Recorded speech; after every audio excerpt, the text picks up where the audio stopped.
भुवनेश्वर एकुटिया कटक आसी नथिबा पिलाटा आज एका एका बालेश्वर आसीगला कथा कौन कि गला सैटरडे थिला आम फर्स्ट वेडिंग एनिवर्सरी बट सार थिले बालेश्वर लास्ट मोमेंट मते कहले तू एट की चली आसे एठी टिके बुलाबुली करदबा मु एबे जाय परबिनी कोन बा करि थांदी आ स्पेशल डे को बेस्ट तो करि हबनी सो मु भी सोलो ट्रिप रे बाहरी आसिली ट्रेन ने टुवर्ड्स बालेश्वर डर लागुतिला बट डेस्टिनेशन ने केही तो जने स्पेशल वेट करिछि भाबी मु भी सोलो ट्रिप को एन्जॉय करूथली देन फाइनली मो लाइफ रे फर्स्ट टाइम बालेश्वर रे पाद देली आ कप्पे गरम चा मारी देकी आमे बाहरी गलु होटल को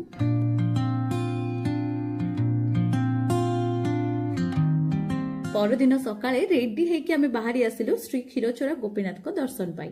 मंदिरटा बहुत सुंदर थिला आमे बहुत भलरे दर्शन कलु आ ता परे ही जस्ट पहड़ पड़ी गला जेमति प्रभु आम पाई ही द्वार खोलिकी बसिथिले।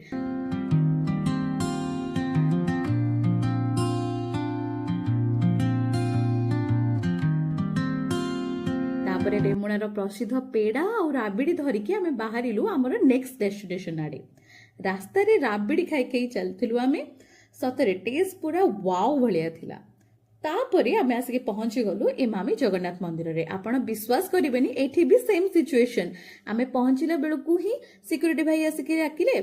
कि जल्दी जल्दी आसतु नहले पहड़ पड़ीज आमे बहुत सुंदर दर्शन कलु सबु से जगार माया पहली खेचुड़ी खाइलु आ टंक तोराणी पीकी मन आ पेट पूरा ठंडा हो गला तापरे आमे कुआडे जाउथलु मु भी जान नथली मु तो भाबुतली कि आमे चांदीपुर जाउछे बट स्वामी कर प्लान किछि अलगा थिला आ मते गोटे बहुत बड़ा सरप्राइज मिलला सरप्राइज ता कोन सेटा आपण नेक्स्ट वीडियो रे देखिबे से पर्यंत रहिली टाटा।